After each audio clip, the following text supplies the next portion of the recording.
உற்சாகமா சொல்லுமா ஹல்லேலூயா. எல்லாரும் கரங்களை தட்டி இயேசு ராஜா முன்னே செல்கிறார், ஓசனா கீதம் பாடுவோம் என்று சொல்லி தேவனை நம்ம புகழ்ந்து பாடுவோமா? உற்சாகமா கரங்களை தட்டி ஓசன்னா ஜெயமே என்று சொல்லி ஆண்டவரை துதித்து இந்த வேலை நம்ம பாடுவோம்.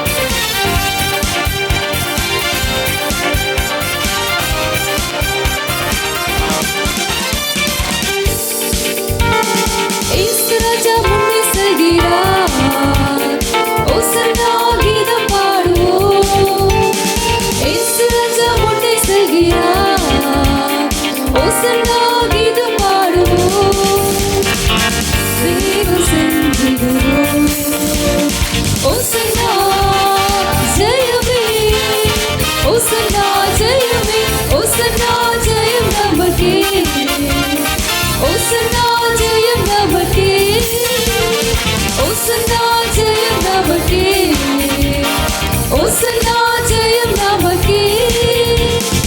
அல்லேலூயா துதி மகிமை என்றும், அல்லேலூயா துதி மகிமை, அல்லேலூயா துதி மகிமை என்றும், அல்லேலூயா துதி மகிமை. இயேசு ராஜா எங்கள் ராஜா, இயேசு ராஜா எங்கள் ராஜா, என்றென்றும் போற்றிடுவோம். கரங்களை உயர்த்தி ஓசன்னா ஜெயமே, ஓசன்னா ஜெயமே, ஜெயம் நமக்கே, ஓசன்னா ஜெயம் நமக்கே, ஓசன்னா ஜெயம் நமக்கே, ஓசன்னா ஜெயம் நமக்கே. துன்பங்கள் சூழ்ந்து வந்தாலும், தொல்லை கஷ்டங்கள் தேடி வந்தாலும் சொல்லுமா அப்பா, எங்க வாழ்க்கையில துன்பங்களும் அப்பா தொல்லைகளும் கஷ்டங்கள் எங்களை தேடி வந்தாலும் தகப்பனே, நீர் எங்களோடு இருக்கிற தகப்பனே. அப்பா எங்களுக்குள்ள கலக்கம் பயம் எதுவும் இல்லை ராஜா, என் தேவன் நீர் எங்களோடு இருக்கிறீர் விசுவாசமாக சொல்லுவோமா? ஓசன்னா ஓசன்னா ஜெயமே, ஓசன்னா ஜெயமே, ஓசன்னா ஜெயம் நமக்கே, ஓசன்னா ஜெயம் நமக்கே, ஓசன்னா ஜெயம் நமக்கே, ஓசன்னா ஜெயம் நமக்கே. ஒரு கரங்களை தட்டி அந்த நல்ல தேவனை அப்பா ஓசன்னா ஜெயம் நமக்கே என்று சொல்லி தேவனை புகழ்ந்து பாடுவோமா? அமேன் தகப்பனே. யோர்தான் போன்ற அமேன் தகப்பனே சோதனைகள் எங்களுக்கு எதிராக வந்தாலும் அப்பா நீர் எங்களோடு இருக்கிறீர் தகப்பனே. அதை ஜெயித்து அமேன் அப்பா அதை நாங்கள் எதிர்த்து நிற்கிறதுக்கான பலத்தை நீர் எங்களுக்கு ஒவ்வொரு நாளும் தருகிறீர் அப்பா. விசுவாசத்தோடு எல்லாரும் கேட்போமா? என் தேவன் எனக்காக யாவை செய்து முடிக்கிறவராக இருக்கிறார். நன்றி செலுத்துகிறோம், நன்றி செலுத்துகிறோம் ஆவியானவரே. அப்பா உம்முடைய கிருபைக்காக நன்றி அப்பா, நன்றி நன்றி தகப்பன். வந்திருக்கிற யாவரையும் எழும்பி நின்று அந்த நல்ல தேவனை வரவேற்போமா? அப்பா எங்களுடைய அப்பா இசப்பா பாவ கட்டுகளை இந்த வேலை நீர் அறுப்பீராகப்பா. அந்தகார கட்டுகளை என் தேவன் அப்பா இந்த கால வேளையில நீர் அறுத்தறிய வேண்டுமா நாங்கள் கேட்கிறோம் அப்பா. அபிஷேகம் பெற்ற யாவரும் அப்பா இந்த வேலை கரங்களை தட்டி அந்நிய பாஷைகளை பேசி உன் வாயை விரிவாய் திற, அப்பொழுது நான் நிரப்ப வல்லவராக இருக்கிறேன் என்று சொன்ன தேவன் இந்த வேளை நம்ம மத்தியில் அசைவாடுகிறவர் வல்லவராக இருக்கிறார். உற்சாகமாக விசுவாசத்தோடு முழு மனதோடு கேட்போமா? ஆமென். இயேசு ராஜா முன்னே செல்கிறார்.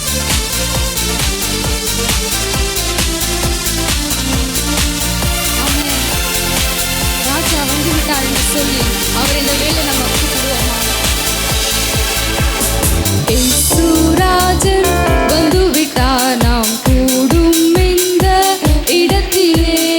இயேசுராஜன் வந்து விட்டார் நாம் கூடும் இந்த இடத்திலே.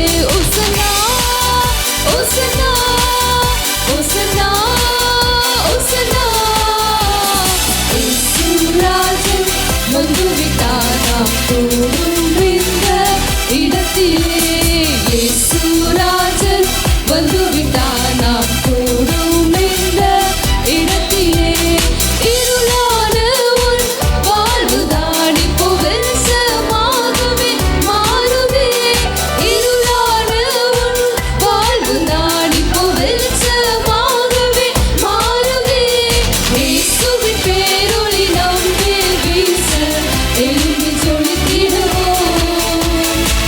இயேசுவின் பேரொளி நம்மேல் வீச எழுந்து ஜொலித்திடுவோம். இயேசுராஜன் வந்துவிட்டார் நாம் கூடும் இந்த இடத்திலே. இயேசுராஜன் வந்துவிட்டார் நாம் கூடும் இந்த இடத்திலே. ஆசீர்வதிக்கும் கரங்களே நம் சிரசின் மேலே அமருதே. ஆசீர்வதிக்கும் கரங்களே நம் சிரசின் மேலே அமருதே. நன்மையும் கிருபையும் சுகமும் பலனும் பாய்ந்து வருகிறதே. நன்மையும் கிருபையும் சுகமும் பலனும் பாய்ந்து வருகிறதே. இயேசுராஜன் வந்துவிட்டார் நாம் கூடும் இந்த இடத்திலே. இயேசுராஜன் வந்துவிட்டார் நாம் கூடும் இந்த இடத்திலே. இயேசுராஜன் வந்துவிட்டார் நாம் கூடும் இந்த இடத்திலே. இயேசுராஜன் வந்துவிட்டார் நாம் கூடும் இந்த இடத்திலே. அந்தகார வல்லமை முறிந்திட ஆவியானவர் இறங்கி இருக்கிறார். கேட்குமா? ஆண்டவர் நம்மளுடைய வாழ்க்கையில் இருக்கிறதான எல்லா அந்தகார கிரியைகளை நிர்மூலமாக இந்த வேளையில் உங்க மத்தியில் அசைவாடுகிறவராக இருக்கிறார். அபிஷேகம் பெற்ற யாவரும் வாய்களை திறந்து அந்த நல்ல தேவனை வரவேற்போமா? ஓரி ஷதரலகரலரபா, ஓரி ஆந்தரலரபா, ஓரி ஆந்தரலரபா, ஓரி ஷதரலகரலரபா. உங்களுடைய கட்டுகளை இந்த வேளையில் ஆண்டவர் தெரிகிறார். உங்களுக்கு இந்த நாள் ஒரு விடுதலை ஆண்டவர் கட்டளையிடுகிறார். அவருடைய கரங்கள் இந்த வேளை உங்கள் சிரசின் மேல் அமர இந்த வேளையில் அவர் இறங்க வல்லவராக இருக்கிறார். உற்சாகமாக கேட்போமா? ஓரி ஷதரலரபா, ஓரி ஆந்தரலரபா, ஓரி ஆந்தரலரபா, ஓரி ஷதரலரபா. ஓ நன்றி செலுத்துகிறோம் அப்பா. ஓ நீ நல்லவர் தகப்பனே. உங்க அபிஷேகம் வல்லமை இந்த வேளையில இறங்குவதாக. ஷெக்கினா மகிமை அப்பா ஒவ்வொருவரை நிரப்புவதாக. ஓரி ஷதரலரபா. அக்கினி இறங்கிடுதே. அனலாய் நாமும் கொழுந்து விட்டெறிய அக்கினி இறங்கிடுதே. அனலாய் நாமும் கொழுந்து விட்டெறிய அக்கினி இறங்கிடுதே. அனலாய் நாமும் கொழுந்து விட்டெறிய அக்கினி இறங்கிடுதே. கர்த்தரின் கரத்தால் கட்டுகள் எல்லாம் அறுக்கப்படுகிறதே. கர்த்தரின் கரத்தால் கட்டுகள் எல்லாம் அறுக்கப்படுகிறதே.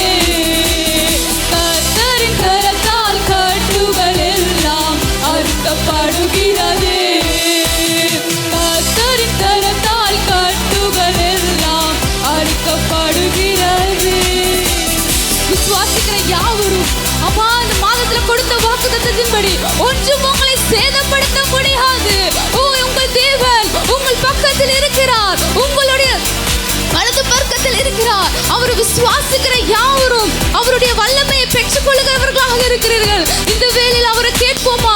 அவையானவரை எங்களை நிரப்புங்கப்பா, எங்களை நிரப்புங்க தகப்பனே. எங்கள் வாழ்க்கையை கட்டி வைத்திருக்கிற எல்லா சாப கட்டுகள், மந்திரவாத கட்டுகள், பிள்ளை சூனியங்கள் இந்த வேளையில் ராஜா அறுத்தெறிவீராக, அறுத்தெறிவீராக ராஜா.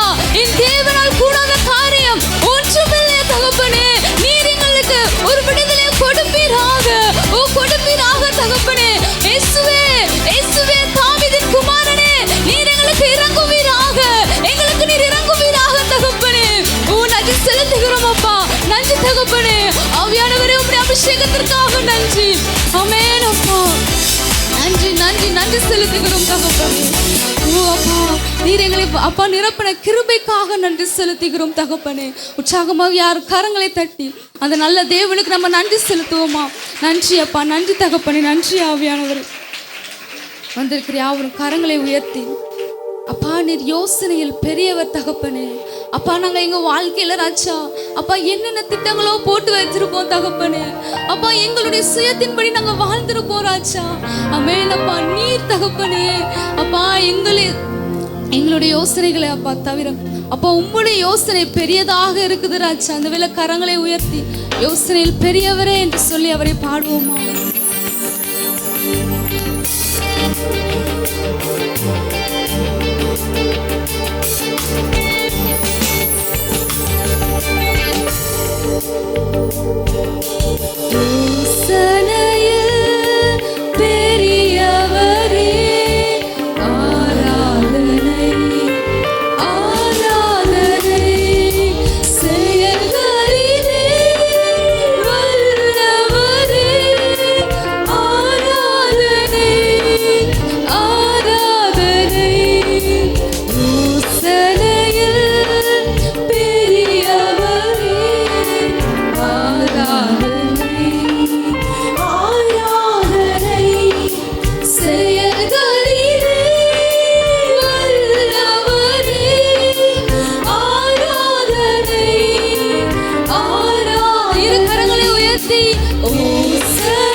தகப்பனப்பா. சிறகுகளால் எங்களை மூடி அப்பா எல்லா தீங்குகளை விலக்கி பாதுகாக்கிறவரே, உமக்கு நன்றி செலுத்துகிறோம் அப்பா. நன்றி தகப்பன். தேவச்சேதிக்காம் பாரத்தொற்று வைக்கலாம். ஸ்தோத்தரிக்கிறோம் ராஜா, நன்றி செலுத்துகிறோம். இந்த வெளியில கூட வார்த்தைக்காக வருகிறோம். போதகரை மறைத்து என் தேவன் தாமே ராஜா வெளிப்படும்படியா நாங்கள் ஜெபிக்கிறோம் அப்பா. வசனத்தை கேட்டு அதன்படி நடக்க என் தேவன் எங்களுக்கு அனுக்கிரகம் பாராட்டுங்க ராஜா. தாழ்த்துகிறோம், வெறுமையாக்குறோம். இயேசுவின் நாமம் ஆமென். ஆமென். இந்த காலை வேளையிலே ஆராதனைக்கு வந்திருக்கிறவங்க யாவரையும் ஆண்டவராகிய இயேசுவின் நாமத்தினால் வாழ்த்தி வரவேற்கிறேன். வந்திருக்க எல்லாரும் உற்சாகமாய் ஒரு அல்லேலூயா சொல்லலாமா?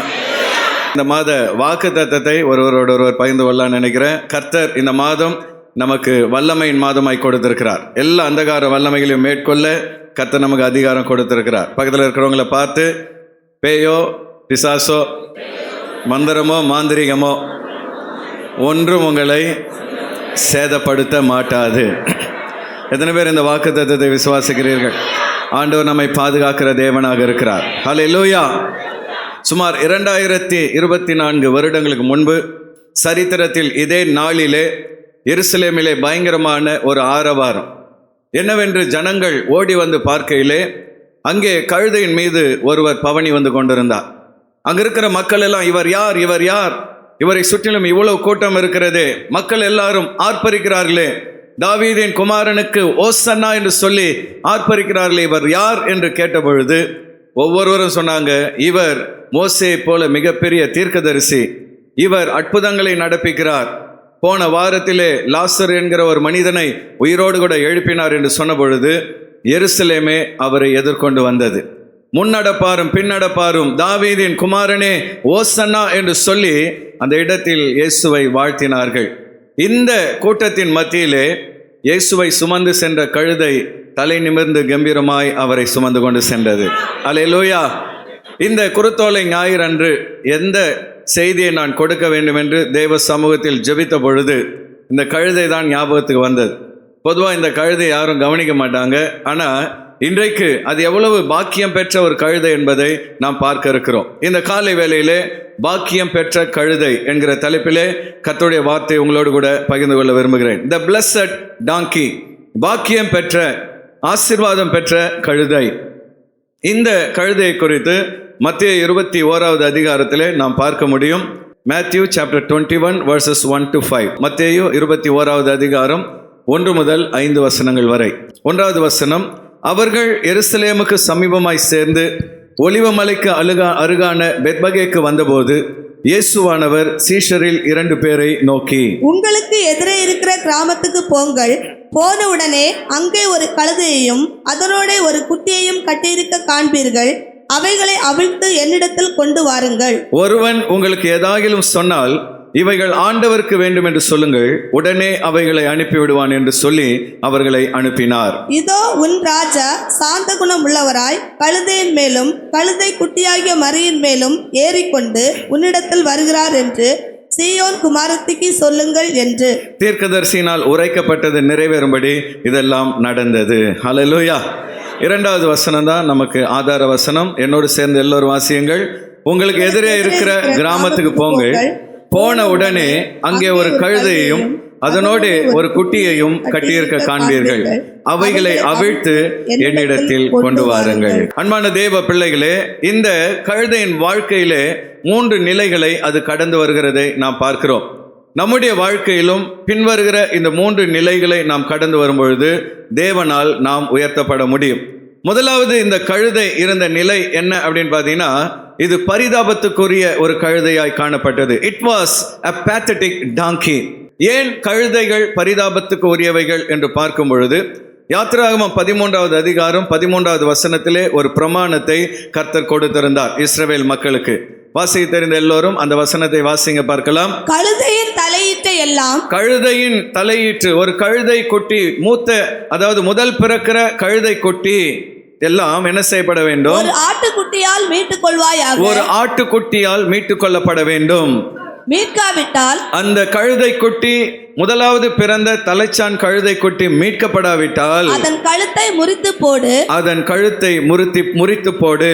உன் பிள்ளைகளில் முதற்பேரான சகல நரஜீவனையும் மீட்டுக் கொள்வாயாக. அதே போல உங்க வீட்டில் பிறக்கிற முதல் குழந்தைகள் எல்லாம் நீங்கள் மீட்டுக் கொள்ளுங்கள் என்று கர்த்தர் சொல்வதை பார்க்கிறோம். ஏன் ஆண்டவர் இந்த பிரமாணத்தை கொடுத்தார்னா, இஸ்ரவேல் மக்கள் எகிப்தில் இருந்த பொழுது ஆண்டவர் தலைச்சான்களை சங்கரிக்கும்படி ஒரு வாதை அனுப்புகிறார். சங்கார தூதன் புறப்பட்டு வருகிறான். அப்படி புறப்பட்டு வரும் பொழுது எந்தெந்த வீடுகள் எல்லாம், வீட்டு வாசுகளெல்லாம் அந்த ரத்தம், பஸ்கா ஆட்டுக்குட்டியின் ரத்தம் பூசப்பட்டதோ அந்த வீடுகள் எல்லாம் சங்கார தூதன் கடந்து போய் விடுகிறான். ரத்தம் பூசப்படாத எகிப்தியர் வீடுகளில் இருந்த மூத்த பிள்ளைகள் எல்லாரையும் அவன் சங்கரித்து போடுகிறான். அதனால் ஆண்டவர் என்ன சொன்னாரு, உங்கள் மூத்த பிள்ளைகளை நான் உயிரோடு விட்டதினால் நீங்கள் அவர்களுக்கு பதிலாக ஒரு ஆட்டை பலி செலுத்தி அவர்களை மீட்டுக் கொள்ளுங்கள் என்று இஸ்ரவேல் மக்களுக்கு ஒரு பிரமாணத்தை கொடுத்தார். அதை போலவே வீட்டிலே வளர்க்கப்படுகிற விலங்குகளில் கழுதை அந்த நாட்களில் மிக முக்கியமானது. உங்கள் வீட்டில் பிறக்கிற கழுதை குட்டியை நீங்கள் மீட்டுக்கொள்ள விரும்புவீர்கள் என்றால் அதற்காக ஒரு ஆட்டுக்குட்டியை பலி செலுத்த வேண்டும். அப்படி ஆட்டுக்குட்டியை பலி செலுத்த விரும்பாவிட்டால் கழுதை குட்டியின் கழுத்து முறித்து போடப்பட வேண்டும். அப்போ ஒவ்வொரு கழுதை குட்டியும் பிறக்கும் பொழுது அந்த எஜமான் அதை விரும்பினால் அதற்காக ஒரு ஆட்டை பலி செலுத்துவார். இந்த கழுதைக்காக ஒரு ஆட்டை நம்ம பலி செலுத்தணுமான்னு அவர் நினைச்சிட்டார்னா அந்த கழுதை குட்டி அந்த இடத்தில் தலை முறித்து போடப்பட்டு விடும். விரும்பப்படாத ஒரு கழுதை குட்டியாக அது மாறிவிடும். ஆக இஸ்ரவேல் மக்கள் வளர்த்த மிருகங்களில் கழுதை என்பது சில நேரங்களில் விரும்பப்படாத தலைமுறித்து போடப்படுகிற ஒரு கழுதையாய் காணப்பட்டது. இந்த காலை வேளையில் அன்பான தேவ பிள்ளைகளே, நம்முடைய வாழ்க்கையை இந்த கழுதையோடு ஒப்பிடும் பொழுது பல வேளைகளில் நாமும் புறக்கணிக்கப்பட்ட நிலைமையில் இருந்திருக்கிறோம். பல வேளைகளில் நாம் யாரிடத்தில் அன்பை எதிர்பார்க்கிறோமோ அவர்கள் நம்மை புறக்கணித்து தள்ளிவிடுகிறதை நாம் பார்க்கிறோம். பல நேரங்களில் பெற்ற தாயே, நீ பிறந்ததுக்கு அப்புறம் தான் வீட்டில் தரித்திரம் வந்தது, உன்னால தான் குடும்பத்தில் இவ்வளவு கஷ்டம் வந்தது என்று பிள்ளைகள் மேல் பழி போடுகிறதை நாம் பார்க்கிறோம். இந்த காலை வேளையில் ஒருவேளை கணவரால் நீங்கள் புறந்தள்ளப்பட்டிருந்தாலும், பெற்றோரால் நீங்கள் புறக்கணிக்கப்பட்டிருந்தாலும், நண்பர்களால் நீங்கள் புறக்கணிக்கப்பட்டிருந்தாலும், இந்த பரிதாபத்துக்குரிய கழுதையை போல நீங்கள் புறந்தள்ளப்பட்டிருந்தாலும் ஆண்டவர் உங்களுக்கு ஒரு நல்ல செய்தியை கொடுக்க விரும்புகிறார். இந்த புறக்கணிக்கப்பட்ட கழுதை தான் கர்த்தரால் தேர்ந்தெடுக்கப்பட்ட கழுதையாய் மாறியது. ஹல்லேலூயா. இந்த கழுதையினுடைய நிலைமை என்ன, அடுத்து என்னன்னு பார்த்தீங்கன்னா, இது கட்டப்பட்ட ஒரு கழுதையாய் காணப்பட்டது. மத்தேயு 21வது அதிகாரம் 2வது வசனத்திலே நாம் பார்க்கும் பொழுது, எல்லோரும் சேர்ந்து வாசியுங்கள். உங்களுக்கு எதிரே இருக்கிற கிராமத்துக்கு போங்கள். உங்களுக்கு எதிரில் இருக்கிற ஒரு கிராமத்துக்கு நீங்க போங்கன்னு சொல்லி 2 சீஷர்களை அவர் அனுப்புகிறார். போன உடனே அந்த கிராமத்துக்கு உள்ள போன உடனே அங்கே ஒரு கழுதையையும் அதனோட ஒரு குட்டியையும், அந்த கழுதையோடு ஒரு குட்டியையும் கட்டியிருக்க காண்பீர்கள். அவைகளை அவிழ்த்து, கட்டப்பட்ட அந்த கழுதைகளை அவிழ்த்து என்னிடத்தில் கொண்டு வாருங்கள். இந்த கழுதை கட்டப்பட்ட ஒரு கழுதையாய் காணப்பட்டது. கட்டப்பட்ட கழுதை தன் இஷ்டத்துக்கு எங்கும் செல்ல முடியாது, தான் விரும்பினதை சாப்பிட முடியாது, தான் விரும்பின இடத்துக்கு அது போக முடியாது. ஏனென்றால் அது கட்டப்பட்ட நிலைமையில் இருப்பதினால் தன் சுய விருப்பத்தை நிறைவேற்ற முடியாதபடி அது சிக்கொண்டு கிடந்தது. அன்பான தேவ பிள்ளைகளே, இன்றைக்கு உலகத்தில் அநேக மனிதர்கள் கட்டப்பட்ட நிலைமையில் இருக்கிறார்கள். நான் சொல்வது கைகால்கள் கட்டப்பட்ட நிலைமை அல்ல, ஆவிக்குரிய விதத்திலே அவர்கள் கட்டப்பட்டிருக்கிறார்கள். அநேக மக்கள் பாவ கட்டினால் கட்டப்பட்டிருக்கிறார்கள். அநேக மக்கள் வியாதியின் கட்டுகளினால் கட்டப்பட்டிருக்கிறார்கள். அநேக மக்கள் மரண கட்டுகளினால் கட்டப்பட்டிருக்கிறார்கள். ரட்சிக்கப்படாத அநேக மக்கள் மந்திரவாத கட்டுகளினால் கட்டப்பட்டிருக்கிறார்கள். சில விசுவாசிகள் ஜாதி கட்டினால் கட்டப்பட்டிருக்கிறார்கள். ரட்சிக்கப்பட்டாலும் அந்த ஜாதி அவங்களை விட்டு போகாது. அந்த ஜாதி பெருமையினால் கட்டப்பட்டவர்கள். ஜாதி பெருமையினால் கௌரவ கொலைகள் நம் தேசத்தில் நடப்பதை நாம் பார்க்கிறோம். ஜாதி கட்டு, சமுதாய கட்டு, எல்லாரும் செய்யறாங்க, நானும் செய்யணும், இல்லைன்னா என்னை தப்பா நினைப்பார்கள். எல்லாரும் பூஜை போடுறாங்க, நான் போடலன்னா என்னை தப்பா நினைப்பார்கள். விசுவாசியே, நீ சமுதாய கட்டினால் கட்டப்பட்டிருப்பாய் என்றால் இன்றைக்கு கர்த்தர் உன்னை கட்டவிழ்க்க விரும்புகிறார். எல்லாரும் செய்யறாங்க, நம்ம செய்யக்கூடாது. ஹல்லேலூயா. சமுதாய கட்டு நமக்கு இருக்கக்கூடாது. ஹல்லேலூயா.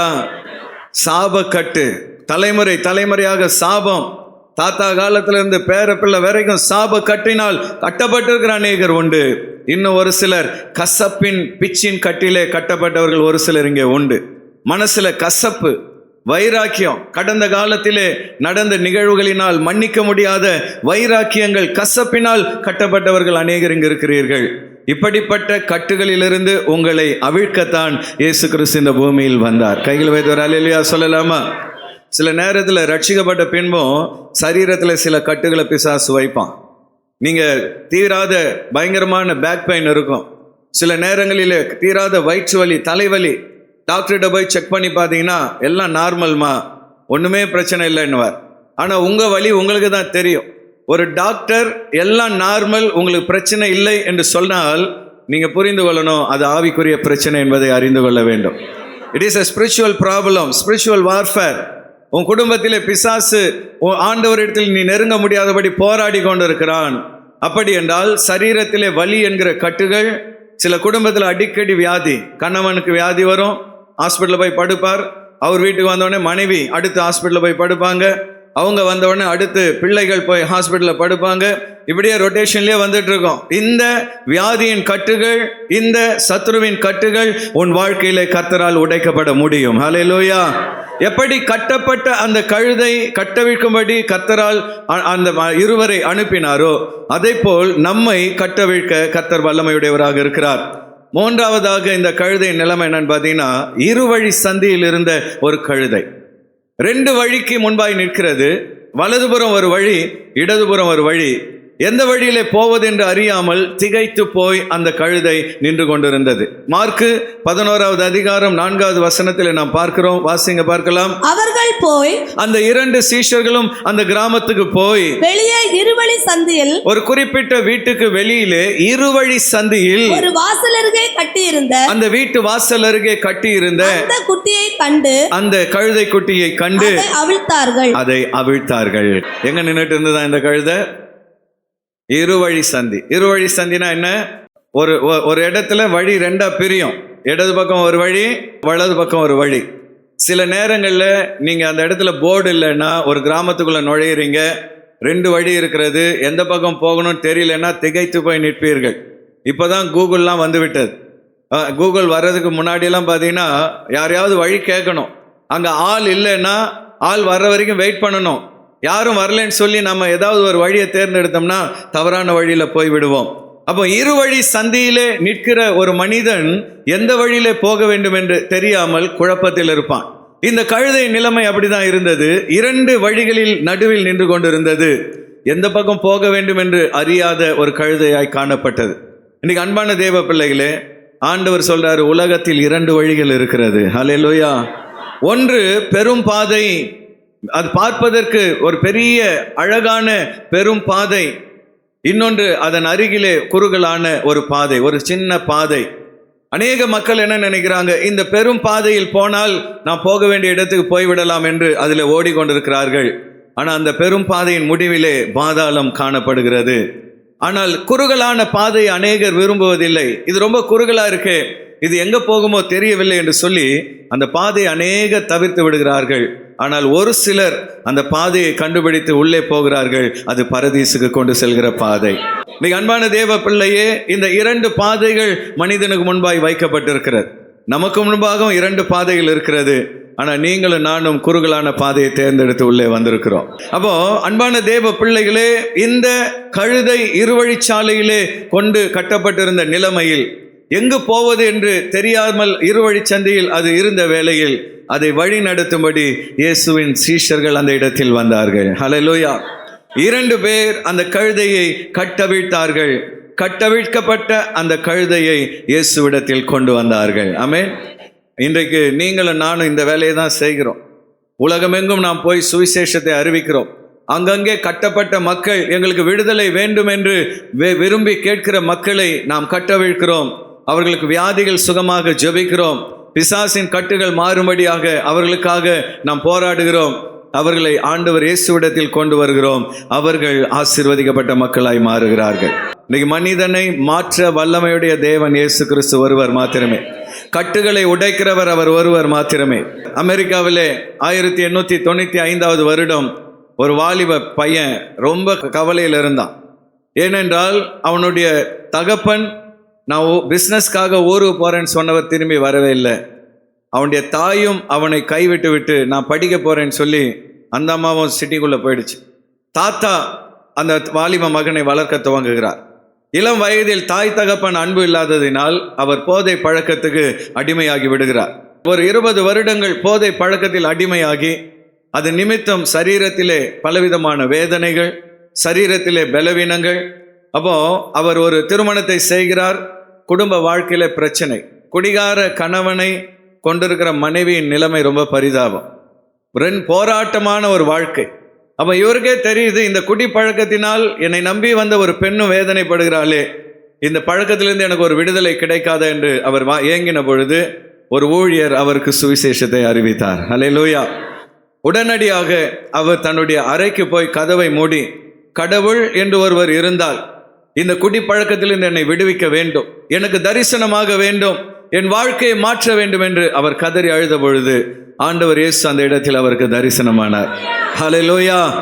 ஒரு மாபெரும் வெளிச்சமாய் அந்த அறைக்குள் ஆண்டவர் தரிசனமானார்.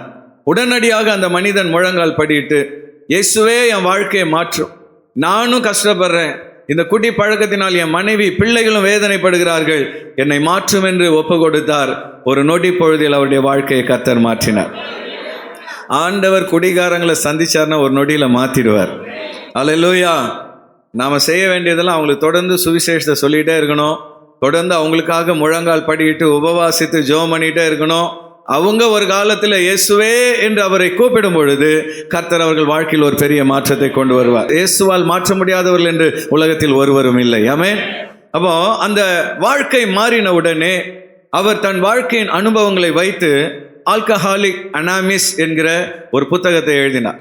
அதில் குடி பழக்கத்திலிருந்து விடுதலை பெற 12 ஸ்டெப்ஸ் என்னென்ன பண்ணணும்னு சொல்லி ஒரு புஸ்தகத்தை எழுதி உலகத்தின் முதல் குடிகாரர் மறுவாழ்வு மையத்தை துவங்கி அந்த மையத்துக்கு வந்த அநேக குடிகாரர்களை அவர் விடுதலை ஆக்கினார். ஹல்லேலூயா. இன்றைக்கு பல இடங்களில் குடிகாரர்களுடைய மறுவாழ்வு இயக்கம், பல இடங்களில் அந்த மையங்கள் இருக்குதுன்னா அதற்கு ஆரம்ப வித்திட்டவர் பில் வில்சன். ஹல்லேலூயா. கட்டப்பட்ட அந்த மனிதன் இயேசுவிடத்தில் வந்த பொழுது இயேசு கட்டு அவிழ்த்தார். கட்டவிழ்க்கப்பட்ட அந்த மனிதன் அநேகருடைய கட்டுகளை அவிழ்த்து கொண்டிருந்தார். ஆமென். கட்டவிழ்க்கப்பட்டவர்கள் மற்றவர்களுடைய கட்டுகளை என்ன செய்யணும்? அவிழ்க்க வேண்டும். அப்போ முதலாவதாக இந்த கழுதை பரிதாபத்துக்குரிய ஒரு கழுதையா இருந்தது. இரண்டாவது அதன் நிலையை நீங்க என்னன்னு பார்த்தீங்கன்னா, பணிவிடை செய்த ஒரு கழுதையாய் மாறியது. A donkey that served the Lord Jesus Christ. இயேசு கிறிஸ்துவுக்கு சேவை செய்த ஒரு கழுதையாக இந்த கழுதை மாற்றப்பட்டது. அப்போ கட்டப்பட்டு இருவழி சந்தியிலே பரிதாபமாய் நின்று கொண்டிருந்த அந்த கழுதையை தேடி இருவர் வந்தார்கள். வந்த அவர்கள் அந்த கழுதையை கட்டவிழ்த்தார்கள். காரணம் என்னன்னு பார்த்தீங்கன்னா, இந்த கழுதை கர்த்தரால் தேர்ந்தெடுக்கப்பட்ட கழுதையா இருந்தது. மத்தேயு 21வது அதிகாரம் 3வது வசனத்திலே அருமையாய் சொல்லப்பட்டிருக்கிறது. எல்லோரும் சேர்ந்து வாசிங்கள். ஒருவன் உங்களுக்கு ஏதாகிலும் சொன்னால், நீங்க போய் அந்த கழுதையின் கட்டை அவிழ்க்கும் பொழுது அந்த வீட்டில் இருக்கிற யாராவது வந்து உங்ககிட்ட ஏதாவது சொன்னால், இவைகள் ஆண்டவருக்கு வேண்டும் என்று சொல்லுங்கள், இந்த கழுதைகள் ஆண்டவருக்கு வேண்டும் என்று சொல்லுங்கள், உடனே அவைகளை அனுப்பிவிடுவான் என்று சொல்லி அவர்களை அனுப்பினார். இயேசு தம்முடைய சீஷர்களை அனுப்பினார். ஊர்ல 1000 கழுதைகள் இருந்தது. இப்பதான் வந்து கழுதைகள் அபூர்வமாய் மாறிவிட்டது. இப்ப கழுதை அபூர்வமாய் மாறிவிட்டது. நாங்கள்லாம் கிராமத்தில் இருந்த பொழுது அங்கே கிராமத்தில் கழுதைகள்லாம் மக்கள் வளர்ப்பார்கள். அது அப்போல்லாம் பால் அவ்வளோ காஸ்ட்லி கிடையாது. அப்போ அந்த நாட்களில், இயேசு வாழ்ந்த நாட்களில் கழுதைகள் சர்வசாதாரணமாக இருக்கும் வீடுகளிலே. அப்படிப்பட்ட அந்த கிராமத்தில் எத்தனை கழுதை இருந்தது என்று நமக்கு தெரியாது. ஆயிரக்கணக்கான கழுதைகள் மத்தியிலே இந்த கழுதை கர்த்தரால் தேர்ந்தெடுக்கப்பட்ட கழுதையாக இருந்தது. ஹல்லேலூயா. திருவேற்காடுல 1,00,000க்கும் மேற்பட்ட மக்கள் இருக்கிறார்கள்.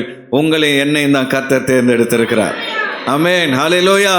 நீங்களும் நானும் வேறு பிரிக்கப்பட்ட பிள்ளைகள். ஆண்டவர் இயேசு கிறிஸ்துவால் தேர்ந்தெடுக்கப்பட்ட பிள்ளைகளாய் நாம் காணப்படுகிறோம். இந்த கழுதையை அவிழ்க்கும் பொழுது அந்த உரிமையாளர் ஏதாவது சொன்னா ஒரே ஒரு வார்த்தை சொல்லுங்க, இந்த கழுதை கர்த்தருக்கு தேவை. ஹல்லேலூயா. இந்த கழுதை இயேசுவுக்கு தேவைன்னு சொல்லுங்க, உடனே கொடுத்து அனுப்பி விடுவான் என்று ஆண்டவர் சொல்கிறதை பார்க்கிறோம். அதே போலவே அவர்கள் அதை கட்டவிழ்க்கிறார்கள். உரிமையாளர் வந்து, எங்கப்பா இந்த கழுதையை கூட்டிட்டு போறீங்கன்னு கேட்கும் பொழுது, ஆண்டவர் இயேசு பவனி போகிறார். உங்க கழுதையை கேட்டார்ன உடனே, ஐயோ ஆண்டவர் கேட்டாரா, கொண்டு போ இது பெரிய பாக்கியமாச்சேன்னு சொல்லி உடனே 2 கழுதையும் அதன் குட்டியும் அனுப்பி விடுகிறார். அந்த கழுதையை அவர்கள் அழைத்து கொண்டு வருகிறார்கள். எருசலேமிலே அவர் ஒலிவமலை அடிவாரத்தில் இயேசு நின்று கொண்டிருக்கிறார். அந்த இடத்திலே கழுதையை அவர்கள் நிறுத்தி, சீஷர்கள் தங்கள் மேல் வஸ்திரங்களை கழுதையின் மேல் மெத்துமெத்தன் போட்டு ஆண்டவர் இயேசுவை அதன் மேல் ஏறி அமர பண்ணினார்கள். ஹல்லேலூயா. ஒலிவ மலையின் அடிவாரத்திலிருந்து எருசலேம் சுமார் 2-3 கிலோமீட்டர் தூரம் இயேசு கழுதையின் மேல் பவனி வந்தார். ஏன் அவர் கழுதையின் மேல் பவனி வந்தார்? யோவான் 12வது அதிகாரம் 14வது வசனத்திலே அந்த இடத்திலே அதை குறித்து யோவான் எழுதுகிறதை பார்க்கிறோம். வாசிங்க பார்க்கலாம். அல்லாமலும் சீயோன் குமாரத்தியே பயப்படாதே, உன் ராஜா கழுதை குட்டியின் மேல் ஏறி வருகிறார் என்று எழுதியிருக்கிற பிரகாரமாக பழைய ஏற்பாட்டிலே மேசியா கழுதை குட்டி மேல் பவனி வருவார் என்று தீர்க்க தரிசனம் உரைக்கப்பட்டபடியே இயேசு கிறிஸ்து கழுதை மேல் பவனி வந்தார். இதில் ஆச்சரியம் என்னவென்றால், எந்த கழுதையில் அவர் வரப்போகிறார் என்று ஏற்கனவே இயேசு அறிந்து வைத்திருந்தார். அந்த கழுதையை அந்த நாளில் அவர் அழைத்தார். ஹல்லேலூயா. அப்போ அன்பான தேவ பிள்ளைகளே, ஆண்டவர் மனிதர்களை மாத்திரமல்ல விலங்குகளையும் அவர் அறிந்து வைத்த தேவனாய் இருக்கிறார். எவ்வளோ நல்ல ஆண்டவர் பாருங்க. அது மாத்திரமல்ல, நட்சத்திரங்கள் ஒவ்வொன்றையும் அவர் பெயர் சொல்லி அழைக்கிறார். இன்னைக்கு மனித கண்களினால் 2000 நட்சத்திரங்களை தான் பார்க்க முடியும். ஆனால் கோடா கோடி நட்சத்திரங்கள் ஒவ்வொன்றுக்கும் ஆண்டவர் பெயர் வைத்து அழைக்கிறார் என்று வேதம் சொல்கிறது. அப்ப நட்சத்திரங்களை அறிந்த தேவன், விலங்குகளை அறிந்த தேவன், பறவைகளை அறிந்த தேவன் அவர் உன்னையும் அறிந்து வைத்திருக்கிறார். எப்ப அறிந்தாரா? தாயின் வயிற்றுல இருந்து நீங்க பிறந்தப்புறம்தான் அப்பா அம்மா உங்களையே பார்த்தாங்க. ஸ்கேன்ல கூட வந்து முகத்தை பார்த்துருக்க முடியாது. நீங்க பிறந்தப்புறம் தான் உங்க முகத்தை தாய் தகப்பன் பார்த்தார்கள். பிறந்த அப்புறம் தான் உங்களுக்கு பேர் வச்சாங்க. ஆனால் ஆண்டவரோ தாயின் கருவில் உருவாவதற்கு முன்பாகவே உன் முகத்தை அவர் பார்த்தார், உன்னை பெயர் சொல்லி அழைத்தார். அல்லேலூயா. என் முகம் எனக்கே பிடிக்கலைங்கன்னு சொல்லாதீங்க. ஆண்டவர் அதை அப்படிதான் படைத்திருக்கிறார். ஒருவேளை உங்களுக்கு பிடிக்காம இருக்கலாம், உங்க வீட்டுக்காரருக்கு பிடிக்காம இருக்கலாம், பக்கத்தில் இருக்கிறவங்களுக்கு பிடிக்காம இருக்கலாம். ஆனால் உங்களை இயேசுக்கு ரொம்ப ரொம்ப பிடிக்கும். ஒரு சிலருக்கு காம்ப்ளெக்ஸ், நான் குள்ளமாக இருக்கிறேன், என் முடி குட்டையாக இருக்குது, மூக்கு சப்பையாக இருக்குது, கருப்பாக இருக்கிறேன். ஒல்லியாக இருக்கிறவங்களுக்கு ஒல்லியாக இருக்கிறேன்னு காம்ப்ளெக்ஸ். குண்டாக இருக்கிறவங்களுக்கு உங்கள் வாழ்க்கையில் நீங்கள் என்றைக்குமே திருப்தி அடைய போவதே கிடையாது. புரியுதா உங்களுக்கு? கர்த்தர் உங்களை எப்படி வைத்திருக்கிறாரோ அதற்காக ஸ்தோத்திரம் பண்ணுங்க. கருப்பாக இருக்கிறான்ட்டு காம்ப்ளெக்ஸ் வச்சுக்கிடாதீங்க. சில குழந்தைங்களுக்கு கருப்பாக இருக்கிறோன்ட்டு அதுங்களுக்கு கவலை. அந்த குழந்தைங்களுக்கு பெற்றோர்கள் சொல்லணும், கருப்பு தாண்டா அழகுன்னு சொல்லி கொடுங்க. அல்லேலூயா. ஆண்டவர் அப்படிதான் படைத்திருக்கிறார். ஆண்டவர் கர்த்தர் நம்மளை எப்படி படைத்திருக்கிறாரோ உள்ளபடி நம்ம ஏற்றுக்கொள்ளணும். ஒரு நாள் இந்த மண்ணான சரீரம் மகிமையான சரீரமாய் மாறப்போகிறது. அல்லேலூயா. அன்பான தேவ பிள்ளைகளே, ஆண்டவர் உன்னை அறிந்து வைத்திருக்கிறார். உன்னை அவர் அறிந்து வைத்திருக்கிறார். கழுதையை அவர் அறிந்து வைத்திருந்தார். அந்த கழுதையை தேர்ந்தெடுத்தார். இப்பொழுது அந்த கழுதை ராஜாவை சுமந்து செல்கிற கழுதையாய் மாறினது. ஹல்லேலூயா. ராஜாவை அது சுமந்து செல்கிறது. அந்த கழுதை ஒருவேளை அழுக்கு வஸ்திரங்களை சுமந்து சென்ற கழுதையாக இருந்திருக்கலாம், பொதியை சுமந்து சென்ற கழுதையாக இருந்திருக்கலாம், அல்லது விவசாயத்துக்கு பயன்படுத்தப்பட்ட கழுதையாக இருந்திருக்கலாம். ஆனால் இப்பொழுதோ அது இயேசு ராஜாவை சுமக்கிற கழுதையாய் மாறினது. ஒரு காலத்தில் உலகம் நம்ம மேலே என்னென்னவோ சுமைகளை வைத்தது. பலவிதமான சுமைகள், பலவிதமான வேதனைகள், பலவிதமான வருத்தங்களை நாம் சுமந்து கொண்டு அலைந்து கொண்டிருந்தோம். வருத்தப்பட்டு பாரங்களை சுமந்து கொண்டு அலைந்து கொண்டிருந்தோம். ஆனால் இன்றைக்கு அந்த சுமைகள் எல்லாம் இயேசு இறக்கி வைத்துவிட்டு அவர் நம்முடைய வாழ்க்கையிலே பிரயாணம் பண்ணி கொண்டிருக்கிறார். ஹல்லேலூயா. இந்த கழுதை இயேசு ராஜாவை சுமந்த ஒரு கழுதையாய் மாறினது. அன்பான தேவ பிள்ளைகளே, இன்றைக்கு ஆண்டவர் உங்களையும் என்னையும் இயேசுவை சுமக்கும் பிள்ளைகளாய் மாற்றி இருக்கிறார். அவருக்காக சேவை செய்ய கர்த்தர் நம்மை அழைத்திருக்கிறார். எதற்காக தேவன் நம்மை அழைத்தார்? நாம் ரொம்ப வல்லவர்கள், நல்லவர்கள் என்பதினாலா? இந்த உலகத்தில் நாம் மிகவும் உயர்ந்தவர்கள் என்பதினாலா? ஏன் இயேசு நம்மை அழைத்தார்? 1 கொரிந்தியர் 1வது அதிகாரம் 26, 27 வசனங்களிலே அப்போஸ்தலனாகிய பவுல் சொல்கிறதை வாசிங்க பார்க்கலாம். எப்படியெனில் சகோதரரே நீங்கள் அழைக்கப்பட்ட அழைப்பை பாருங்கள். எந்த நிலையில இருந்து கர்த்தர் உன்னை அழைத்தார் என்ற அந்த அழைப்பை கொஞ்சம் திரும்பி பார். மாம்சத்தின்படி ஞானிகள் அநேகர் இல்லை. ஞானிகள் அநேகர் இங்க இல்லை. ஹல்லேலூயா. PhD படித்தவங்க நிறைய பேர் சபையில் இல்லை. நம்முடைய சபையில் 3 பேர் தான் PhD படித்தவங்க இருக்கிறாங்க. அப்போ ஞானிகள் அநேகர் இல்லை. அடுத்த வேதம் என்ன சொல்கிறது? வல்லவர்கள் அநேகர் இல்லை. வல்லவர்கள், நல்ல எந்த வேலையை கொடுத்தாலும் நான் செய்து முடித்திருவேன் சொல்ற வல்லவர்கள் அநேகர் சபையில் இல்லை. பிரபுக்கள் அநேகர் இல்லை. ஜமீன்தார்கள் அநேகர் சபையில் இல்லை. ஆனா ஆண்ட பரம்பரைன்னு சில பேர் சொல்லிக்கிறாங்களே, எனக்கு ஒன்றும் புரியல. அவனுக்கு சாப்பாட்டுக்கே வழி இருக்காது, வேலை இருக்காது, வருமானம் இருக்காது. ஆனால் என்ன சொல்லுவான், வீடியோலாம் பார்த்துருக்கீங்களா யூடியூப்லாம், ஆண்ட பரம்பரைடா நான், தலையிலேயே ஒன்று வைக்கணும். இப்போ என்ன பரம்பரை நீ? இப்போ சாப்பாட்டுக்கு வழி இருக்குதா? சபையிலே ஜமீன்தார்கள் அநேகர் இல்லை, யாருமே இல்லை, எல்லாருமே யாரும் பிரபுக்கள் இல்லை. 27வது வசனத்திலே, அடுத்த வசனத்திலே நம்ம பார்க்கிறோம், ஞானிகளை வெட்கப்படுத்தும்படி ஏன் ஆண்டவர் இப்படிப்பட்டவர்களை தேர்ந்தெடுத்தார்? ஞானிகளை வெட்கப்படுத்தும்படி தேவன் உலகத்தில் பைத்தியமானவர்களை தெரிந்து கொண்டார். உலகம் எதை பைத்தியம் என்று நினைக்கிறதோ அதை கர்த்தர் தனக்காக தெரிந்து கொண்டார். பலமுள்ளவைகளை வெட்கப்படுத்தும்படி, பலசாலிகளை வெட்கப்படுத்தும்படியாக தேவன் உலகத்தில் பலவீனமானவைகளை தெரிந்து கொண்டார். பலவீனமான நம்மை கர்த்தர் தேர்ந்தெடுத்தார். ஏன் தெரியுமா? பலசாலிகளை வெட்கப்படுத்த. ஹல்லேலூயா. ஒரு காலத்தில் இங்க இருக்கிற அநேகர் விக்கிரகங்களுக்கு சேவை செய்தவர்கள், அநேகர் புண்ணிய யாத்திரை சென்றவர்கள், அநேக புண்ணியங்களை செய்து எப்படியாவது நாம் கடவுளிடத்தில் போக வேண்டும் என்று நினைத்தவர்கள். இங்க இருக்கிற அநேகர் மந்திரவாதி இடத்தில் சென்றவர்கள் உண்டு, மாந்திரிகங்களை செய்தவர்கள் உண்டு, சூனியக்காரர்களிடத்தில் போனவர்கள் உண்டு, குறி சொல்கிறவரிடத்தில் போனவர்கள் உண்டு. இப்படி பலவிதமாய் சத்துருவை சேவித்த உங்களை ஆண்டவர் இன்றைக்கு தம்மை சேவிக்கும்படி அழைத்திருக்கிறார். ஒரு அல்லேலூயா சொல்லலாமா? அப்போ பாத யாத்திரை, புண்ணிய யாத்திரை போன கால்கள் இன்றைக்கு இயேசுவின் சுவிசேஷத்தை சுமந்து கொண்டு செல்ல வேண்டும். அல்லேலூயா. வரல பார்த்தீங்களா? அது எப்படி பாஸ்டர்? எங்கள் வீட்டு பக்கத்துலேயே ஒரு சர்ச்சை ஆரம்பிங்க பாஸ்டர். இவ்வளோ தூரம் நடந்து வர்றது. ஒரு காலத்தில் நடந்து போன இல்லை, கல்லும் முள்ளும்.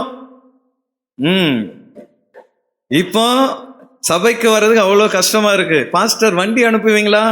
நான் ஏரோப்ளைன் அனுப்பிச்சி வைக்கிறேன், வாங்க. வண்டி அனுப்புவீங்களா? ஒரு காலத்தில் போனேன் இல்லை, வண்டி அனுப்புவீங்களான்னு கேட்டால் போனீங்க. நீங்கள் தானே செலவு பண்ணி போனீங்க, நடந்து போனீங்க, செலவு பண்ணி போனீங்க. ஆனால் இப்போ சபைக்கு வர்றதுக்கு அவ்வளோ கேள்வி கேட்குறீங்க. ஆண்டவர் சொல்கிறாரு, விக்கிரகத்துக்கு நீ எந்த அளவு சேவை செய்தாயோ அதை விட 2 மடங்கு இயேசுக்கு நீ சேவை செய்ய வேண்டும். நன்றி உனக்குள்ள வரணும். எப்படி கிடந்தேன் நான், என்ன நிலைமையில கிடந்தேன், அப்பா என்னை தூக்கி எடுத்தாரே, இன்னைக்கு அவருக்கு நான் எவ்வளவாய் சேவை செய்ய வேண்டும். விக்கிரகத்தை ஆராதித்த கரங்கள் கர்த்தரை ஆராதனை செய்ய வேண்டும். அல்லேலூயா. புண்ணிய யாத்திரை சென்ற கால்கள் சுவிசேஷத்தை சுமந்து செல்ல வேண்டும். விக்கிரகங்களுக்கு கடன் வாங்கி செலவு செய்த இந்த கைகள் கர்த்தருடைய ஊழியத்துக்காக தாராளமாய் கொடுக்க வேண்டும். பணத்தை பற்றி பேசினா கை அப்படியே என்ன பண்ணிடும்? மடங்கிடும். ஆனால் முன்னாடி மடங்கிச்சா? கடன் வாங்கி போகிறது, கடன் வாங்கி எங்கெங்கேயோ சுத்தனீங்க. ஆனால் இன்னைக்கு கர்த்தருக்கு கொடுங்கன்னா கை என்ன பண்ணுது? அப்படியே வலிக்குது. அன்பான தேவ பிள்ளையை, இந்த கை அந்நிய தெய்வங்களுக்காக எந்த அளவு செலவு செய்ததோ அதை விட அதிகமாய் கர்த்தருக்காக செலவு செய்ய வேண்டும். மற்ற தெய்வங்கள் கடன் வாங்கியாவது என்கிட்ட வான்னு சொல்லும். ஆனால் இயேசு அப்படி கிடையாது. நீ கடன் வாங்காத, இங்கே வர முடியலையா, உன்னை தேடி நான் வருகிறேன் என்று சொல்கிறவர். அல்லேலூயா. எத்தனை நல்ல தேவன். தாயப்பன் என்கிற ஒரு ஐயாவை குறித்து உங்களுக்கு தெரியும். நம்முடைய சபைக்கு வந்து ஊழியம் செய்தவர். அவர் பல கோயில்களுக்கு தர்மகர்த்தாவாக இருந்து பல தெய்வங்களை வணங்கின ஒரு மனிதர். அவருடைய மகனை நன்றாய் படிக்க வைத்து அமெரிக்காவுக்கு வேலைக்கு அனுப்பினார். போன இடத்திலே திடீரென்று ஒரு வியாதி வந்தது. அந்த வியாதி நேரத்திலே அந்த இடத்திலே கைவிடப்பட்ட நிலைமையில் அந்த மகன் ஹாஸ்பிட்டலில் இருக்கிறார். இவர் உடனடியாக அமெரிக்கா செல்கிறார். போன மகன் வியாதியில் துடித்து கொண்டிருக்கிறார். சொந்த பந்தங்கள் எல்லாம் அதுவரை அவரிடத்திலே பணத்தையும் நன்மையும் பெற்றவங்க ஆபத்து நேரத்தில் எல்லாரும் கைவிட்டார்கள். மருத்துவமனையில் தன்னிடத்தில் இருந்த பணத்தை எல்லாம் வச்சு அந்த மகனுக்கு வைத்தியம் பார்த்தார். ஒரு காலகட்டத்தில் பணம் இல்லை, என்ன செய்வது? இந்தியாவுக்கு திரும்பி வர்றதுக்கு காசு இல்லை. அந்த நேரத்தில் அந்த மருத்துவமனைக்கு ஒரு ஊழியர் மருத்துவமனை சந்திப்புக்கு சென்றார். வேறொரு விசுவாசியை பார்க்க போனவர் தாயப்பன் ஐயாவை பார்த்து விவரத்தை கேட்டபொழுது அவர் கண்ணீரோடு சொன்னார், எல்லாரும் கைவிட்டுட்டாங்க, என் பையனை இந்தியாவுக்கு கொண்டு போக பணம் இல்லை என்று சொன்ன பொழுது முதலாவதாக அந்த மகனுக்காக அவர் ஜெபம் பண்ணினார். ஹல்லேலூயா. ஜெபம் பண்ணின பொழுது கோமா ஸ்டேஜில் இருந்த அந்த மகன் எழுந்து உட்காரும்படி கர்த்தர் அற்புதம் செய்தார். அது பின்பு தன்னுடைய சபையில் வந்து இந்த சூழ்நிலையை சொன்ன பொழுது அங்கிருந்த விசுவாசிகள் எல்லாம் தங்களால் முடிந்ததை கொடுத்து அந்த மகனை இந்தியாவுக்கு அனுப்பி வர உதவி செய்தார்கள். அது பின்பு பல வருடங்கள் இந்தியாவிலே அந்த மகன் நடக்க முடியாவிட்டாலும் அமர்ந்த இடத்திலிருந்து தகப்பனார் எழுதின புஸ்தகங்கள் எல்லாம் அச்சிட்டு இந்தியா முழுவதும் அனுப்புகிற ஒரு ஊழியத்தை அந்த மகன் செய்தார். இன்றைக்கு அந்த தாயப்பன் ஐயா கர்த்தருடைய ஊழியத்தை வல்லமையாய் செய்து கொண்டு இருக்கிறார். அல்லேலூயா. அன்பான தேவ பிள்ளையே, உலகம் நம்மை புறக்கணிக்கும், ஆனால் இயேசுவோ நம்மை அவருடைய சேவை செய்யும்படியான பாக்கியத்தை கொடுத்து நம்மை ஆசீர்வதிப்பார். நீங்கள் ஆண்டவருக்காக நீங்கள் ஏதாவது ஒரு சேவையை செய்யணும், சபையில் ஏதாவது ஒரு ஊழியத்தை கர்த்தருக்காக செய்யணும், சபைக்கு வெளியில் நீங்கள் வேலை செய்கிற இடத்திலே, உங்கள் வீட்டிலே, நீங்கள் படிக்கிற இடத்திலே ஆண்டவருடைய அன்பை குறித்து சொல்லணும். வெட்கப்படக்கூடாது. ஏனென்றால் கட்டப்பட்ட நிலைமையில் இருந்த உன்னை கட்டவிட்ட தெய்வம் இயேசு என்பதை நீ மறந்துவிடக்கூடாது. ஹல்லேலூயா. மூன்றாவது நிலை என்னன்னு பார்த்தீங்கன்னா, பாராட்டு பெற்ற கழுதை, an admired donkey. பாராட்டு பெற்ற ஒரு கழுதை. முதலாவது கட்டப்பட்டு புறக்கணிக்கப்பட்டு இருவழி சந்தையில் நின்று கொண்டிருந்தது. ஆனால் இப்பொழுதோ இந்த கழுதை மக்களால் கொண்டாடப்படுகிறது. எப்படிப்பட்ட கொண்டாட்டம் பார்த்தீங்களா? முதலாவது மத்தேயு 21:8 சொல்லப்பட்டிருக்கிறது, திரளான ஜனங்கள் என்ன செய்தார்கள்? வாசிங்க பார்க்கலாம். திரளான ஜனங்கள் தங்கள் வஸ்திரங்களை வழியிலே விரித்தார்கள். வேறு சிலர் மரக்கிளைகளை தரித்து வழியிலே பரப்பினார்கள். மரக்கிளைகளை தரித்து வழியிலே பரப்பினார்கள். ரெட் கார்பெட் வெல்கம் கொடுத்தார்கள். ஹல்லேலூயா. பிரதமர் வந்தார்னா சிகப்பு கம்பள வரவேற்பு கொடுப்பாங்க. இப்போ யாருக்கு ரெட் கார்பெட் வெல்கம்? இயேசுக்கு தான். அந்த வெல்கம் யாருக்காக? இயேசுக்கு தான். ஆனால் அந்த ரெட் கார்பெட்ல நடந்தது இயேசுவா அந்த கழுதையா? புரியுதா உங்களுக்கு? இயேசு நமக்குள் இருந்தால் அவருக்கு கொடுக்கிற மரியாதை நமக்கும் கொஞ்சம் என்ன பண்ணிடும்? சேர்ந்து வந்துடும். நான் ஒரு சாதாரண மனிதன் தான், ஆனால் இயேசு எனக்குள் இருப்பதினால் அநேக மக்கள் வந்து என்ன பண்ணுறாங்க? புதுசாக வர்றவங்க எனக்கு ஜெபம் பண்ணுங்க, வியாதி நீங்கணும், எனக்காக ஜெபம் பண்ணுங்கன்னு கேட்குறாங்க. எதற்காக? இந்த கழுதைக்குள் யார் இருக்கிறது? இயேசு இருக்கிற வரைக்கும் தான் இந்த மரியாதை. ஹல்லேலூயா. அவன் அன்பான தேவ பிள்ளையே, இயேசு அந்த இடத்தில் அந்த கழுதையின் மேல் இருந்ததினால் அதற்கு வரவேற்பை பாருங்க. தங்கள் வஸ்திரங்களை விரித்தார்கள். மண்ணில் நடந்த கழுதை இப்பொழுது ரெட் கார்பெட்ல நடந்து போய் கொண்டிருக்கிறது. அந்த கழுதைக்கு கால் வலிச்சிடக்கூடாதான், மெத்து மெத்துன்னு கிளைகளெல்லாம் கொண்டு வந்து என்ன பண்ணாங்களாம்? என்ன பாருங்க, இந்த கழுதைக்கு ஒரே சந்தோஷம். பாரா, என்னை வந்து கவனிக்க ஆள் இல்லாமல் இருந்தேன், ஆனால் இன்னைக்கு என்ன எப்படி இருக்கிறேன், வரவேற்பு பாருங்க அப்படின்னு சொல்லி கழுதைக்கு ஒரே சந்தோஷம். அன்பான தேவ பிள்ளையே, இயேசு நம்முடைய வாழ்க்கையில் இருந்தால் போகிற இடமெல்லாம் நமக்கு ஆசீர்வாதம். ஹல்லேலூயா. நீங்கள் இயேசுவை சுமந்து செல்வீர்கள் என்றால் நீங்கள் போகிற இடமெல்லாம் உங்களுக்கு வரவேற்பு தான். ஆமென். நீங்கள் கை வைக்கிற இடமெல்லாம் ஆசீர்வாதம் தான். கால் வைக்கிற இடமெல்லாம் செழிக்க துவங்கிவிடும். எப்பொழுது? இயேசு உங்களோடு இருக்கும் பொழுது. ஹல்லேலூயா.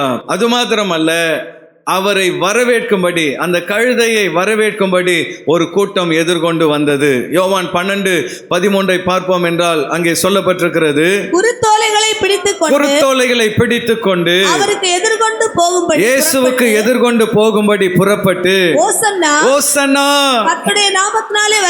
கர்த்தருடைய நாமத்தினாலே வருகிற இஸ்ரவேலின் ராஜா ஸ்தோத்தரிக்கப்பட்டவர் என்று மக்கள் ஆர்ப்பரித்தார்கள். ஒரு கூட்டம் பின்னாடி வருது, ஒரு கூட்டம் வெல்கம் பண்ண எதிர் வருகிறது. ஹல்லேலூயா. வாங்க வாங்க இயேசுவே வாங்க என்று சொல்லி அவரை எருசலேமுக்கு வரவேற்கும்படி ஒரு கூட்டம், பின்பாக வந்த ஒரு கூட்டம், முன்னடப்பாரும் பின்னடப்பாரும் தாவீதின் குமாரனுக்கு ஓசனா என்று சொல்லி ஆர்ப்பரித்தார்கள். அந்த இடத்தில் அந்த கழுதை சும்மா கம்பீரமா என்ன பண்ணுச்சு? நின்னுது. அதுக்கு ஒரே சந்தோஷம். என் வாழ்க்கையில் இவ்வளோ கூட்டத்தை நான் பார்த்ததே கிடையாது, என்னை தேடி இவ்வளோ கூட்டம் வந்திருக்கிறார்களா அப்படின்னு நினைச்சிச்சு. இயேசு சொன்னார், உன்னை தேடி இல்லை, என்னை தேடி வந்திருக்கிறார்கள். ஆமென். நீ சில நேரத்தில் பழசெல்லாம் நிறைய விசுவாசிகள் மறந்துடுறாங்க. என்ன நிலைமையில் நாம் இருந்தோம், கர்த்தர் நம்மளை எந்த நிலைமைக்கு உயர்த்தினார், எல்லாத்தையும் மறந்துடுறாங்க. கொஞ்சம் வசதி வந்த உடனே காலர் என்ன பண்ணிடுது? அப்படியே மேலே போயிடுது. ஒரு கார் வாங்கினா போதும், ஒரு வீடை கட்டிட்டா போதும், ஒரு 10 சவரன் நகை வாங்கிட்டா போதும், அப்படியே காலர் என்ன பண்ணிடுது? மேலே போயிடுது. அன்பான தேவ பிள்ளையே, நீ எவ்வளோ உயரத்துக்கு போனாலும் ஆண்டவர் தான் அதற்கு காரணம் என்பதை உன் வாழ்க்கையில் மறந்து விடக்கூடாது. பிள்ளைங்களுக்கு சொல்லிக் கொடுக்கணும், இன்னைக்கு நம்ம ஆசீர்வாதமாக இருக்க காரணம் என்னுடைய பலன் அல்ல, என் ஞானம் அல்ல, கர்த்தருடைய கிருபை என்பதை அடிக்கடி சொல்லிக் கொடுக்கணும். ஹல்லேலூயா. இது வந்து ஒரு துவக்கம்தான். இன்னும் நீங்கள் போக வேண்டிய தூரம் அதிகம், இன்னும் நீங்கள் உயர வேண்டிய தூரம் அதிகம். ஹல்லேலூயா.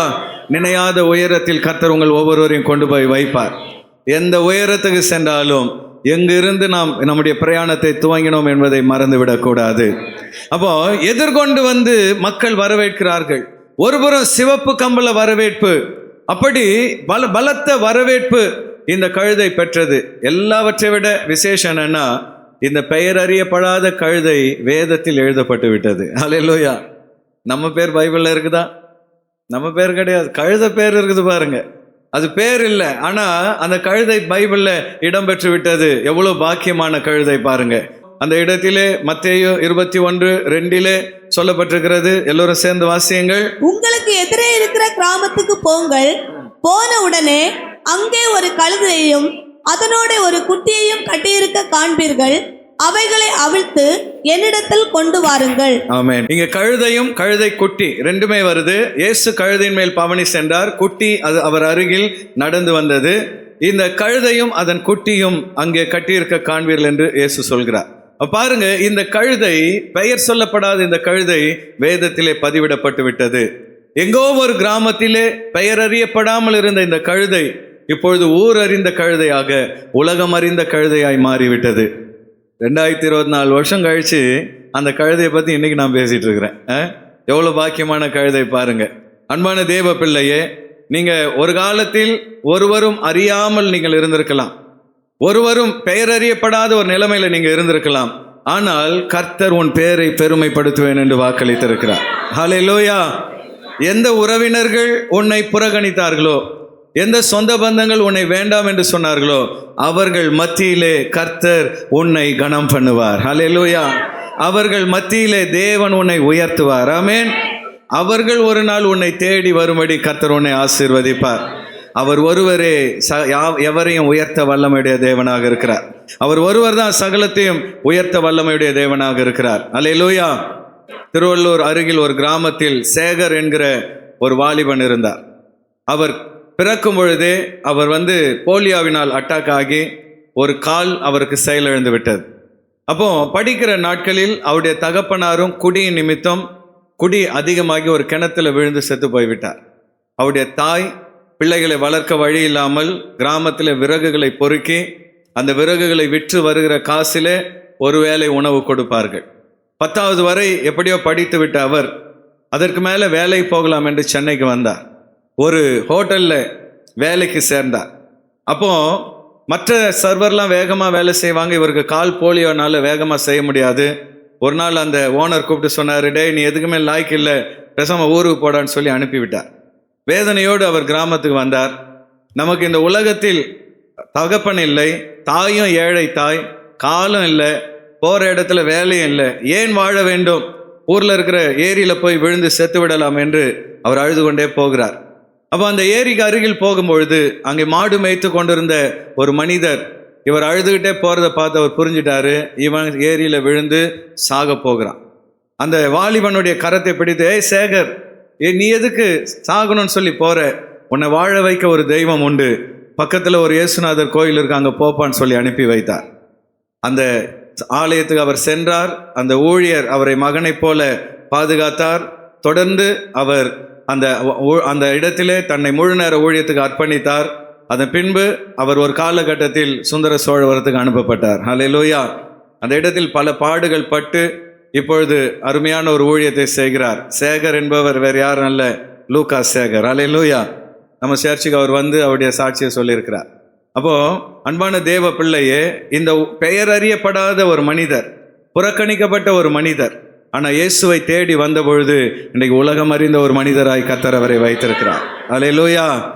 அவர் ஒரு முறை நம்ம சபைக்கு வரும்போது சொன்னார், இவ்வளோ கட்டுக்கட்டா அந்த ஏரோப்ளேனுடைய போர்டிங் பாஸ் வச்சிருக்கிறார், பிரயாணம் பண்ண முடியல, எனக்கு பல இடங்களில் ஊழிய அழைப்பு வருது, போக முடியவில்லை என்று அவர் அந்த சாட்சியில சொன்னதை நாம் அறிந்த பொழுது பாருங்க, தற்கொலைக்கு நேராய் ஓடி வாழ்க்கை முடிந்து விட்டது என்று நினைத்தார். எந்த இடத்தில் முற்றுப்புள்ளி என்று நினைத்தாரோ அந்த இடத்துல கம்மா வைத்து கர்த்தர் இன்றைக்கு அவரை ஆசீர்வதித்திருக்கிறார்.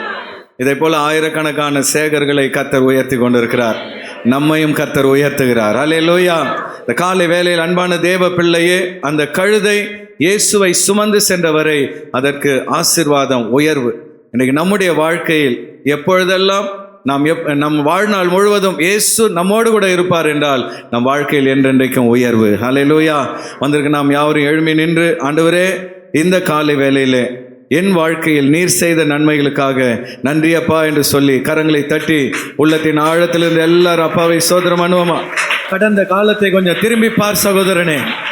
பரிதாபத்துக்குரிய ஒரு நிலைமையில் இருந்தாயே, விரும்பப்படாத ஒரு நிலையில் இருந்தாயே, புறக்கணிக்கப்பட்ட ஒரு நிலையில் இருந்தாயே, கட்டப்பட்ட நிலையில் இருந்தாயே. பாவ கட்டுகள், வியாதியின் கட்டுகள், மரண கட்டுகள், மந்திரவாத கட்டுகள், பிசாசின் கட்டுகள், சூனிய கட்டுகள், சாப கட்டுகள், ஜாதி கட்டுகள், சமுதாய கட்டுகள், கசப்பான பிச்சின் கட்டுகளிலிருந்து கர்த்தர் உன்னை கட்டவிழ்த்தாரே. கைகளை தட்டி, இயேசுவே என்னை கட்டவிழ்த்தவரே உமக்கு ஸ்தோத்திரம். ஹல்லேலூயா. நல்ல எல்லாரும் வாய் திறந்து அப்பாவை ஸ்தோத்திரம் பண்ணுங்க. நல்ல வாய் திறந்து கர்த்தரை ஸ்தோத்திரம் பண்ணுங்க. பின்னாடி இருக்கிற எல்லாரும் கைகளை தட்டி, இயேசுவே என் கட்டுகளை உடைத்தவரே, என்னை விடுதலை ஆக்கினவரே உமக்கு நன்றி. ஹல்லேலூயா. இருவழி சந்தியிலே எந்த வழியிலே போவது என்று அறியாமல் கண் கலங்கி நின்ற வேளையிலே, மகனே மகளே வழி இதுவே, இதுல நட என்று உன்னை கரம் பிடித்து நடத்தி வந்த அந்த தேவனை கைகளை தட்டி ஸ்தோத்திரம் பண்ணுவோமா? நன்றி ஆண்டவரே. திசை தெரியாமல் இருந்த என்னை வழி காண்பித்து நடத்துகிறவரே, நான் போக வேண்டிய பாதை எனக்கு காண்பிக்கிறவரே, ஒவ்வொரு நாளும் என்னோடு கூட பேசுகிறவரே. ஹல்லேலூயா, ஹல்லேலூயா. என் மேல் கண் வைத்து எனக்கு ஆலோசனை சொல்லுகிற என் தெய்வமே உமக்கு நன்றி, நன்றி, நன்றி. ஹல்லேலூயா. திருவேற்காட்டில் ஆயிரக்கணக்கான மக்கள் இருந்தாலும் நீங்கள் வேறு பிரிக்கப்பட்ட பிள்ளைகள், கர்த்தரால் தேர்ந்தெடுக்கப்பட்ட பிள்ளைகள். கைகளை தட்டி, அப்பா நான் எத்தனை பாக்கியம் செய்த ஒரு மகனாயிருக்கிறேன், எத்தனை பாக்கியம் பெற்ற ஒரு மகளாயிருக்கிறேன். என்னை தெரிந்தெடுத்தீரே, என்னை வேறு பிரித்தீரே, என்னை பெயர் சொல்லி அழைத்தீரே, உமக்கு நன்றி ஆண்டவரே. ஹல்லேலூயா. அழுக்கு வஸ்திரங்களை, பாவ மூட்டைகளை, வேதனையின் மூட்டைகளை, பார மூட்டைகளை சுமந்து திரிந்த எங்களை உம்மை சுமக்கும் பாக்கியத்தை கொடுத்தீரே. கர்த்தர் எல்லாரும் ஸ்தோத்திரம் பண்ணுவோமா? உம்மை சுமக்கும் ஒரு பாக்கியத்தை கொடுத்தீரே. நன்றி ஆண்டவரே. நாங்கள் ஞானிகள் இல்லை, வல்லவர்கள் இல்லை, பிரபுக்கள் இல்லை. ஆனால் உலகத்திலே இருக்கிறவர்களை வெட்கப்படுத்தும்படி பைத்தியமானவைகளை தெரிந்தெடுத்தீரே அப்பா. என்னையும் நீர் தெரிந்தெடுத்தீரே அப்பா. உமக்கு விரோதியாய் நான் இருந்தேன், விக்கிரகங்களை சேவித்தேன், பாத யாத்திரைகள் சென்றேன், மந்திரங்கள் மாந்திரிகங்களிலே ஈடுபட்டேன், உம்மை அறியாமல் வாழ்ந்தேன். ஆனால் என்னை இன்றைக்கு உம்மை சேவிக்க அழைத்தீரே அப்பா. வலது கரத்தை உயர்ந்து எல்லாரும் அப்பாவை பார்த்து சொல்லுங்க, நான் எந்த அளவு அந்நிய தெய்வங்களை சேவித்தேனோ அதை விட 2 மடங்கு உம்மை நான் சேவிப்பேன். எத்தனை பேர் அதை சொல்ல முடியும்? நல்ல வாய் திறந்து சொல்லுங்க, அப்பா அந்நிய தெய்வங்களை சேவித்த இந்த கைகள் உம்மை சேவிக்கும். அந்நிய தெய்வங்களுக்காக நடந்த இந்த கால்கள் உமக்காக நடக்கும். அந்நிய தெய்வங்களை மகிமைப்படுத்தின இந்த நாவு உம்மை மகிமைப்படுத்தும். ஹல்லேலூயா. ஆண்டவரே உம்மை சேவிக்கும் மாபெரும் பாக்கியத்தை கொடுத்தீரே. நன்றி ஆண்டவரே. அற்பமான அந்த கழுதை சிவப்பு கம்பளத்திலே நடக்கும்படி கர்த்தர் செய்தார். ஒருவேளை இன்றைக்கு நீங்க அற்பமா இருக்கலாம், புறக்கணிக்கப்பட்ட நிலைமையில் இருக்கலாம், ஆனால் ஆண்டவர் உங்களை ரெட் கார்பெட்ல நடக்க வைப்பார். ஹல்லேலூயா. உங்களை வரவேற்க, கல்யாணத்துக்கு போன வாங்கன்னு கூப்பிட ஒருவர் இல்லாத ஒரு நாள் இருந்திருக்கலாம். ஆனால் இனி வருகிற நாட்களில் உங்களை எதிர்கொண்டு வரவேற்கும் ஒரு கூட்டத்தை கர்த்தர் உனக்காக ஏற்படுத்துவார். ஆண்டவர் உன்னை உயர்த்துவார், உன்னை ஆசீர்வதிப்பார், நீ நினையாத இடத்தில் உன்னை கொண்டு போய் வைப்பார். இங்க இருக்கிற சில வாலிப பிள்ளைகள், நீ உனக்கு எட்டாத உயரத்தில் அப்பா உன்னை கொண்டு போய் வைக்க போகிறார். உனக்கு எட்டாத ஒரு உயரத்தில் இயேசு உன்னை கொண்டு போய் வைக்க விரும்புகிறார். விசுவாசிக்கிறவர்கள் கரங்களை தட்டி ஆமேன். என் ஆண்டவரே, நீர் அப்படியே செய்ய போவதற்காக நன்றி. நீர் என்னை அப்படியே உயர்த்த போவதற்காக நன்றி. உனக்கு எட்டாத உயர்ந்த கண்மலையிலே, நீ போக முடியாத உயரத்திலே இயேசு உன்னை தூக்கி கொண்டு போய் வைக்க போகிறார். ஆண்டவர் உன்னை கொண்டு உயர்த்தி வைக்க போகிறார். அவர் நாமத்தை அறிந்த உன்னை அவர் உயர்ந்த ஸ்தானத்தில் வைக்க போகிறார். அது மாத்திரமல்ல, தேவ பிள்ளையே, அந்த கழுதை வேதத்தில் எழுதப்பட்டது, ஆனால் உன் பெயர் பரலோகத்தில் ஜீவ புஸ்தகத்தில் எழுதப்பட்டிருக்கிறது. ஹல்லேலூயா. ஆனால் ஒரே ஒரு காரியத்தில் நம்ம ஜாக்கிரதையாக இருக்கணும். நம்ம உயர்வு வந்தவுடன் நாம் யாரை சுமக்கிறோம் என்பதை மறந்து விடக்கூடாது. எந்த சூழ்நிலையிலும் அவர் நம்மை விட்டு இறங்கி விட்டால் அதுக்கப்புறம் நம்ம வாழ்க்கையில் ஒன்றுமே கிடையாது. இன்றைக்கு உயிர் உள்ளவரை நான் உம்மை சேவிப்பேன், உயிருள்ளவரை நான் உம்மை சுமந்து செல்வேன் என்று அர்ப்பணிக்கிறவர்கள் 2 கரங்களையும் உயர்த்தி அப்பா முகத்தை பார்த்து, ஆண்டவரே இன்றைக்கு என் வாழ்க்கையில் இருக்கிற ஆசீர்வாதங்கள், கனம், உயர்வு எல்லாம் உம்முடைய கிருபை ஆண்டவரே. எந்த சூழ்நிலையிலும் உம்மை விட்டு நான் விலக மாட்டேன் அப்பா. எந்த சூழ்நிலையிலும் உம்மை விட்டு நான் பிரிய மாட்டேன் ஆண்டவரே. எந்த சூழ்நிலையிலும் ஆண்டவரே நான் பின்வாங்கி போக மாட்டேன் அப்பா. இந்த குருத்தோலை ஞாயிற்றுக்கிழமையிலே உயிருள்ளவரை உம்மை சேவிக்க, உம்மை என் இதயத்தில் சுமக்க என்னை அர்ப்பணிக்கிறேன் ஆண்டவரே என்று சொல்லி கர்த்தருக்கு நம்மை அர்ப்பணிப்போம். இந்த அர்ப்பணிப்பு தான் உண்மையான குருத்தோலை ஞாயிறு கொண்டாட்டமாய் காணப்படும்.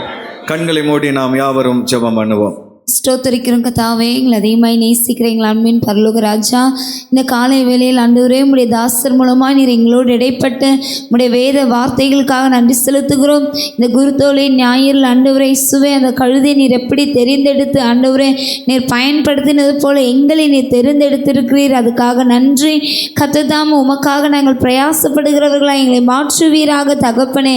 நாங்கள் எந்த நிலைமையில் இருந்து வந்தோம் என்பதை அனுதினமும் நாங்கள் ஆண்டவரே நினைத்து எங்களுக்கு கிருபை தருவீராக ஆண்டவரே. நாங்கள் உமக்காக ஆண்டவரே ஸ்தோத்திரம் ஆண்டவரே பயனுள்ள ஒரு ஆண்டவரே கருவிகளாக எங்களை இங்கே இருக்க ஒவ்வொருவரையும் கர்த்தர் மாற்றுவீராக ஆண்டவரே. இந்த நாள் கேட்ட சத்தியத்தின்படி நாங்கள் எங்கள் வாழ்க்கையை அமைக்க கர்த்தருடைய ஆவியானவர் எங்களுக்கு உதவி செய்வீராக.